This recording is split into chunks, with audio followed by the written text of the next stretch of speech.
Aspetta. Eccolo, guardatelo. Questa tecnica è la perfezione. La mossa dello scarafaggio morto, in equilibrio sul centro della sua schiena.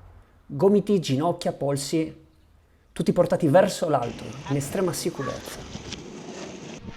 Lui è Giano, ha questa passione di skateare le cose più inskateabili.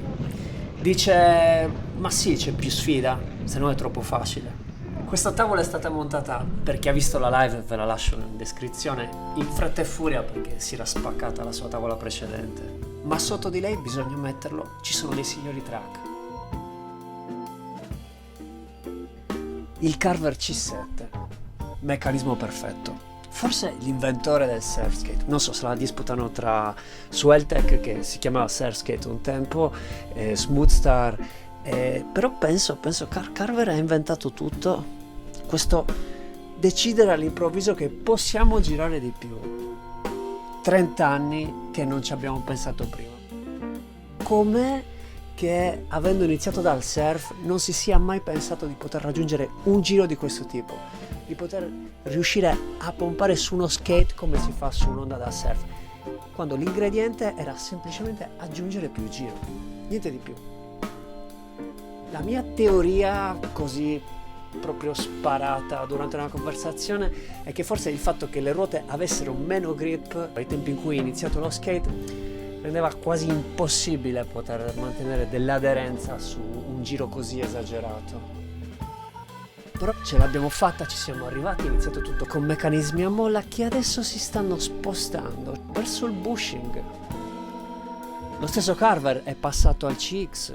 Waterborne ha dimostrato come uno stesso meccanismo tipo C7 può basarsi poi su un bushing.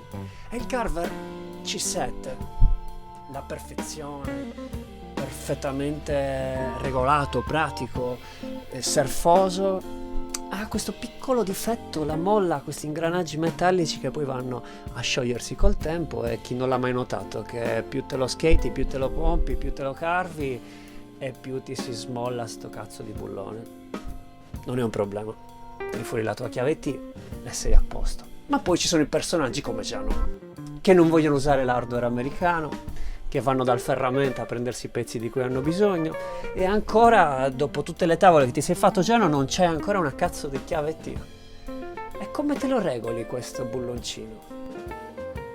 Mettiamoci una pezza, perché il bulloncino non lo puoi bloccare a meno che non ci metti la super colla, che va bene, è una buona idea, però poi non puoi tornare a regolarlo, o devi spaccarlo ogni volta.